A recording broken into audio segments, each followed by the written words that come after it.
But during this alleged violent gang rape, is it possible that you didn't say no because you were enjoying yourself? You didn't say no because you didn't want it to stop. Objection. Overruled. I did want it to stop. Then why didn't you tell the police that these men had raped you? I was afraid that they would go after me. Right, not because you yourself were in trouble. Being drunk, missing your curfew. No. Isn't that exactly why you accused these junior officers? To escape punishment for yourself?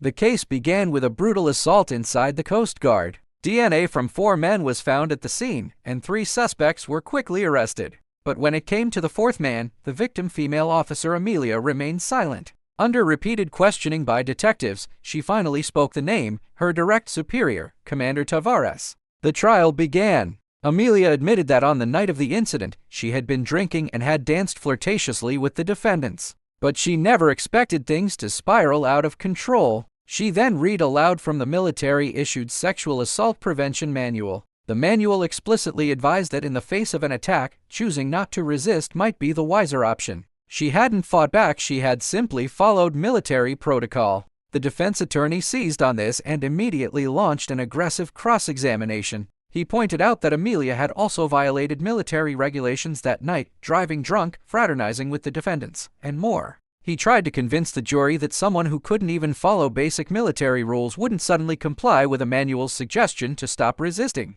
Her testimony, he argued, was nothing more than a lie to cover up her own misconduct. Amelia's testimony was completely dismantled by the defense, leaving the prosecution in a very weak position. Just then, a detective obtained an internal military hearing file regarding Tavares. But when the prosecutor saw it, he was stunned. He immediately invoked the Gary Rule. The file contained coerced testimony, fruit of the poisonous tree, in a criminal court. Once the prosecution had laid eyes on it, the case would have to be declared a mistrial, and all their efforts would be wasted. The detective who obtained the file was also removed from the case. The only remaining breakthrough was the 4th accomplice, Craver, the one who hadn't left any bodily evidence. Detectives found him. His hands were trembling uncontrollably, his eyes filled with fear. Under psychological pressure, Craver finally confessed that he was gay. A year earlier, he had been beaten by fellow soldiers, and the person who had helped him cover it up was none other than Commander Tavares. From that day on, that secret had become Tavares's means of controlling him.